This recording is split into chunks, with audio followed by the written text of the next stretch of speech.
c'est un cochon qui parle. Ce saucisson me rappelle quelqu'un. La culture fait de la résistance avec Poèmes en transparence, un atelier partagé sur l'écriture et l'illustration, un rendez-vous créatif proposé par la médiathèque Joseph Scheffer de Bitche.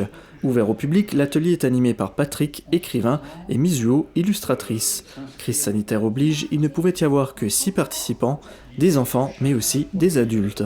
L'idée de mélanger les adultes et les enfants, j'aime beaucoup parce que sur le plan de l'imaginaire, les enfants peuvent être tout aussi puissants que les adultes. Et du coup, ça les valorise, ils sont contents, eux, de pouvoir montrer qu'ils sont capables d'être au milieu des adultes et d'inventer des choses surprenantes. Ça peut leur donner un rapport au langage et à l'écriture qui peut changer des choses dans leur vie, quoi, parce que finalement, écrire, c'est une chose qui peut être importante dans la vie.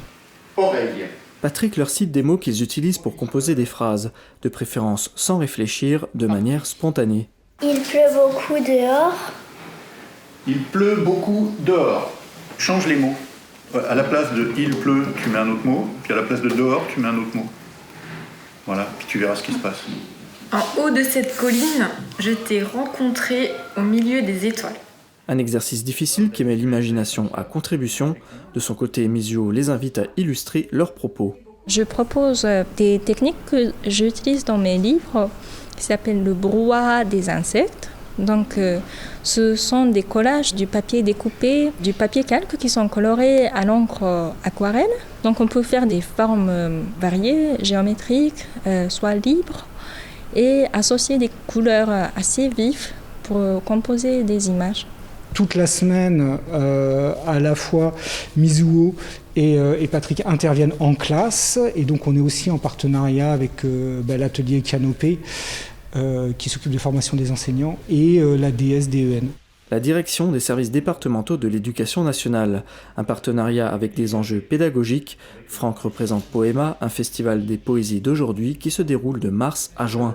Au programme, une 50aine de rencontres dans le Grand Est. Pour Mizuho et Patrick, ces rendez-vous sont une aubaine. J'ai très peu d'interventions depuis presque un an. C'est vrai qu'on souffre beaucoup. Il y a quand même encore des petites possibilités. Les écoles ne sont pas fermées.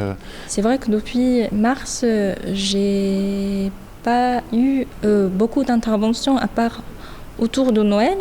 Pour ma part, des illustrations ont continué. Des événements ponctuels mais précieux pour les artistes et le public. Grâce à ces initiatives, la culture se poursuit. Mizuho et Patrick continuent de susciter des passions en attendant des jours meilleurs.